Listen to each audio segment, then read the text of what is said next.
नमस्कार दोस्तों, स्वागत है आप सभी का हमारे इस चैनल एस्ट्रो सच पर। चलिए गुरुजी से सुनते हैं आज के उपाय। नमस्कार दोस्तों, जय श्री कृष्ण, राधे राधे। दोस्तों, कभी भी महिलाएं अपने रसोई घर में यह 3 गलतियां भूल कर भी ना करें, वरना जीवन में कष्टों का तूफान आ सकता है। घर में कंगाली दरिद्रता का वास हो जाता है। तो पूरी जानकारी के लिए वीडियो को अंत तक जरूर देखिएगा। दोस्तों, सच्ची श्रद्धा से कमेंट में जरूर लिखें हर हर महादेव, राधे राधे। रसोई घर संपन्नता का प्रतीक है। इसका मुख्य कारण यह है कि इसमें खाना पकाया जाता है। खाने से शक्ति और स्फूर्ति मिलती है। भोजन स्वास्थ्य की दृष्टि से अति महत्वपूर्ण है। कहावत भी है, जैसा अन्न वैसा मन, इसीलिए रसोई घर भवन का एक महत्वपूर्ण अंग है। ऐसा कह सकते हैं कि एक घर की जान रसोई घर में ही बसती है। लेकिन रसोई घर से जुड़ी ऐसी कुछ गलतियां हैं जिन्हें व्यक्ति को भूल कर भी नहीं करना चाहिए, वरना इससे आपको गरीबी का सामना करना पड़ सकता है। अगर आप इन गलतियों को करते हैं तो इससे माता लक्ष्मी नाराज होकर आपका घर छोड़कर चली जाती है। आखिर ऐसी कौन कौन सी सावधानी क्या है जो रसोई घर में आपको बरतनी चाहिए? तो ऐसे में चलते हैं और सुनते हैं गुरुजी से कि वह क्या कहते हैं इसके बारे में। रसोई घर में सबसे पहली गलती जो अधिकतर महिलाएं करती हैं वह यह है कि वे बिना नहाए धोए ही रसोई में घुस जाती है, जो कि बहुत गलत है। ऐसा आप बिल्कुल भी ना करें, क्योंकि इससे मां अन्नपूर्णा नाराज होती है, जिसके कारण धीरे धीरे घर के भंडार और तिजोरी खाली होने शुरू हो जाते हैं। उसके बाद ध्यान रहे कि कभी भी बिना रसोई की सफाई किए चूल्हे या गैस को न जलाएं। जी हाँ, नहाने के बाद आप अपने घर के साथ साथ रसोई की भी सफाई करें और फिर ही आप गैस ऑन करें। अगर सुबह समय की कमी के कारण आप ऐसा नहीं कर सकते हैं तो आप रात को ही रसोई की अच्छे से सफाई करें और सुबह नहाकर हल्की झाड़ू निकाला और गैस ऑन कर सकते हैं। नंबर 2, किचन में कभी भी झाड़ू पोछा था जूते चप्पल नहीं रखनी चाहिए, क्योंकि अगर आप ऐसा करते हैं तो इससे मां अन्नपूर्णा नाराज हो जाती है। इसके अलावा कई बार ऐसा होता है कि रसोई में पानी के नल से पानी टपकता रहता है, तो इसे नजरअंदाज न करें, क्योंकि ऐसा शुभ नहीं माना जाता है। इससे धन हानि होती है कि अगर रसोई में नल से पानी टपकता रहता है तो उसे ठीक कर वाले। नंबर 3, दोस्तों, आपने भी सुना होगा कि रसोई में कभी भी जूठे बर्तन नहीं छोड़नी चाहिए। लेकिन ऐसा क्यों कहा जाता है? दरअसल रसोई में जूठे बर्तन छोड़ने से घर में कंगाली आती है, घर की सुख समृद्धि और शांति हो जाती है और आप कर्ज में डूब जाते हो। इसलिए भूल कर भी कभी रसोई में रात को जूठे बर्तन न छोड़े। नंबर 4, दूध उबालते समय उसे धीमी आंच पर रखकर पकाएं, क्योंकि अगर ऐसा न किया जाए तो इससे पैसों की कमी होती है और परिवार के लोग भी बीमार रहने लगते हैं। आज के इस स्टैंडिंग के जमाने में महिलाएं स्लैब पर ही रोटी बेल लेती हैं, लेकिन इसका गलत असर सेहत पर पड़ता है। इसलिए रोटी हमेशा चकले पर ही बेलकर बनाएं। इससे धन लाभ के साथ साथ बीमारियां भी दूर होंगी। रसोई की सजावट करने के लिए आप श्री कृष्णा का मक्खन खाते हुए कोई भी तस्वीर लगा सकते हैं। इससे किचन के साथ घर में भी सकारात्मक ऊर्जा का संचार होता है। नंबर 5, अक्सर लोग रात का खाना बनाने के बाद तवा नहीं होते, मगर ऐसा करने से अन्य का अपमान माना जाता है। रोज रात खाना पकाने के बाद तभी को अच्छी तरह साफ करके ही रखें। सुबह तवे पर पहली रोटी पकाने से पहले तवे पर नमक छिड़के, लेकिन इस बात का ध्यान रखें कि नमक में कोई भी और चीज न मिला रहे, यानी हल्दी लाल मिर्च ना मिला हो। ऐसा करने से घर में कभी अन्न धन की कमी नहीं रहती। साथ ही पहली रोटी हमेशा किसी जानवर या फिर पक्षी के लिए बनाएं, ताकि घर में हमेशा अन्न की बरकत बनी रहे। बाहर से आने वाले लोगों की तवे पर नजर पड़ना भी अशुभ माना जाता है। ऐसे में तबाह हमेशा ऐसी जगह रखें जहां दूसरे लोगों की नजर किचन में घुसते ही उस पर न पड़े। रसोई में दरवाजा कढ़ाई कभी भी उल्टा कर नहीं रखनी चाहिए। वास्तु के अनुसार ऐसा करने से घर में अचानक होने वाली घटनाओं का भय बढ़ जाता है। गर्म तवे पर कभी भी पानी न डालें, ऐसा करने से आपके जीवन में मुश्किलें बढ़ सकती है। जब तवा ठंडा हो जाए तब उस पर नींबू और नमक रगड़े। शास्त्रों के अनुसार साफ और चमकदार तवा आपकी किस्मत को भी चमका कर रख देता है। तब यह कढ़ाई को कभी भी तीखी की सेना खुचे चिपकी हुई चीज को गर्म पानी के साथ साफ करने की कोशिश करें। दवा और कढ़ाई में कभी खाना भी मत खाएं, ऐसा करने से भी घर के वास्तु दोष बिगड़ते हैं। नंबर 6, घर की रसोई में रोजाना रोटियां बनाने के लिए चकला बेलन को उपयोग में लिया जाता है। आमतौर पर रोजाना घर में चकला बेलन का इस्तेमाल होता है, लेकिन अक्सर महिलाएं इससे जुड़े वास्तु दोषों को नहीं जानती और अनजाने में अपना नुकसान कर बैठते हैं। रोटी बेलते समय अगर चकले से आवाज आती है तो यह वास्तु के अनुसार अच्छा नहीं होता है। इससे आने वाली आवाज धन हानि का कारण बनती है। बेलन खरीदने के लिए वास्तु में समय भी बताया है।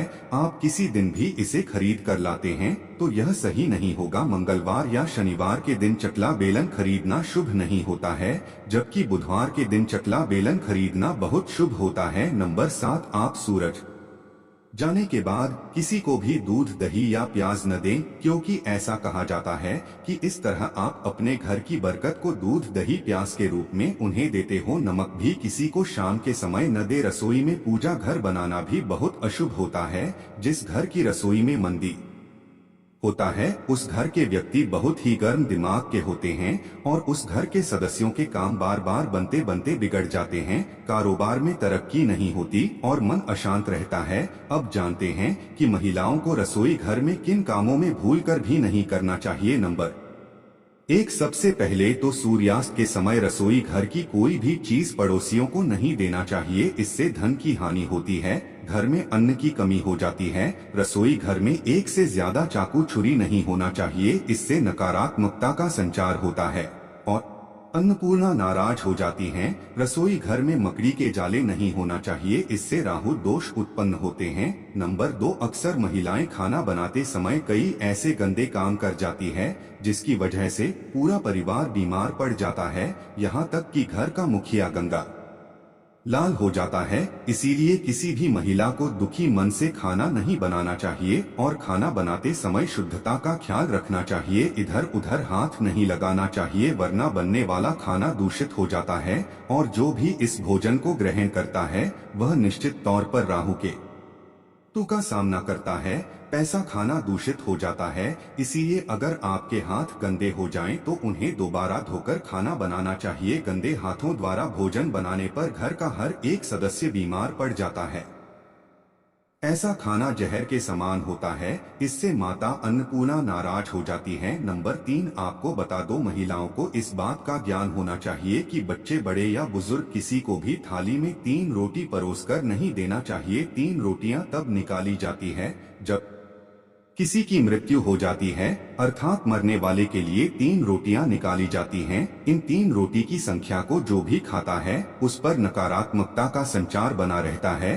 हर हाल में किसी भी परिस्थिति में एक साथ 3 रोटियां नहीं खानी चाहिए।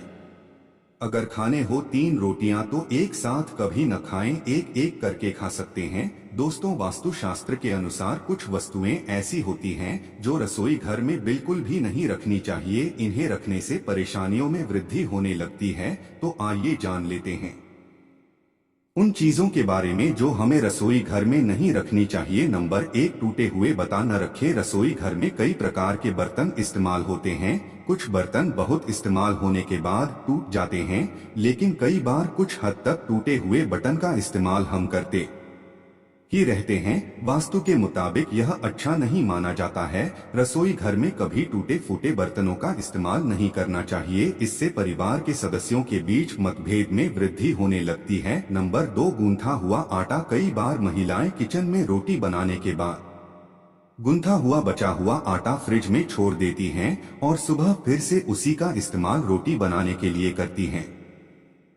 वास्तु के अनुसार यह सही नहीं होता है। रसोई घर में गूंथा हुआ आटा रखने से शनि और राहु का नकारात्मक प्रभाव पड़ने लगता है। इसी कारण से जीवन में अनेक प्रकार की समस्याएं होने लगती हैं। 3, शीशा। घर को सुंदर रखने के लिए कुछ लोग किचन में शीशा लगा लेते हैं, लेकिन वास्तु शास्त्र की माने तो रसोई घर में शीशे का इस्तेमाल नहीं करना चाहिए। ऐसा इसीलिए क्योंकि किचन में चूल्हा अग्नि देव का सूचक माना जाता है। अगर शीशे में अग्नि का प्रतिबिंब दिख जाता है तो घर में अशुभ माना जाता है। इसके कारण घर में आपसी कलह क्लेश हो जाता है। इसी के साथ साथ घर की आर्थिक स्थिति भी बिगड़ने लगती है। इसी के साथ खूबसूरती में दांतों का बड़ा योगदान होता है। यदि दांत न हो या उबड़ खाबड़ हो तो सुंदर से सुंदर व्यक्ति भी आकर्षण खो देता है। इसलिए लोग अपने दांतों को खूबसूरत चमकता हुआ दिखाने के लिए कई तरह के जतन करते हैं। समुद्र शास्त्र में दांतों के जरिए व्यक्ति का स्वभाव और भविष्य जानने के तरीके बताए गए हैं। तो चलिए दोस्तों जानते हैं कि सामुद्रिक शास्त्र दांतों के गैप के बारे में क्या कहता है। नंबर 1, समुद्र शास्त्र के अनुसार जिन लोगों के दांतों के बीच गैप होता है वे अपने करियर में बहुत आगे जाते हैं। मान्यताओं के अनुसार सुंदर दांतों के बीच गैप होना यह दर्शाता है कि आपका भविष्य उज्जवल है। नंबर 2, क्रिएटिव होते हैं। दोस्तों माना जाता है कि जिन लोगों के दांतों के बीच गैप होता है वो लोग बहुत ही क्रिएटिव होते हैं। क्रिएटिव से हमारा मतलब है यह है कि यह अपने हर काम को बहुत ही परफेक्ट, बहुत ही अच्छे तरीके से करते हैं और इनका यही कला इन्हें जीवन में बहुत ही आगे लेकर जाती है। नंबर 3, योग्यता से पहचान। मान्यता है कि जिन लोगों के दांत के बीच में गैप होता है वे देखने में बहुत ही सामान्य से होते हैं, परंतु यह बस अपने काम में ध्यान लगाकर अपने मुकाम तक पहुंचने की कोशिश में लगे रहते हैं, जिससे इनकी एक अलग पहचान बन सके। नंबर 4, गुडलक रहता है। 7, जिन लोगों के दांतों के बीच में गैप होता है वह लोग बहुत ही अच्छे तरीके से बात सुनने वाले और समझने वाले होते हैं। ये अपनी बात लोगों के सामने कुछ इस तरह रखते हैं कि सुनने वाला इनकी बात को रोचकता के साथ सुनता है। नंबर 5, खुले विचारों के लोग। जिनके दांतों में गैप होता है वो लोग बहुत ही खुले विचारों वाले होते हैं और आज की दुनिया के साथ चलना और रहना पसंद करते हैं। नंबर 6, खाने के शौकीन। दोस्तों माना जाता है कि ऐसे लोग खाने के बहुत शौकीन होते हैं। इन लोगों को अलग अलग तरह के व्यंजन पसंद होते हैं। ऐसा नहीं है कि इन्हें बस खाना खाने का शौक ही होता है, यह खाना बनाते भी बहुत अच्छा है। इसी के साथ यह अपनी फिटनेस का भी पूरा ध्यान रखते हैं। नंबर 7, माँ लक्ष्मी रहती हैं, मेहरबान। दोस्तों इन लोगों के लिए कहा जाता है कि इन पर माँ लक्ष्मी की कृपा हमेशा बनी रहती है। बहुत कम होता है कि इन्हें कभी तंगी का सामना करना पड़े। इन लोगों को ससुराल पक्ष से बहुत ही प्यार मिलता है और यह उस प्यार को दुगना करके अपने ससुराल पक्ष को खुश रखते हैं।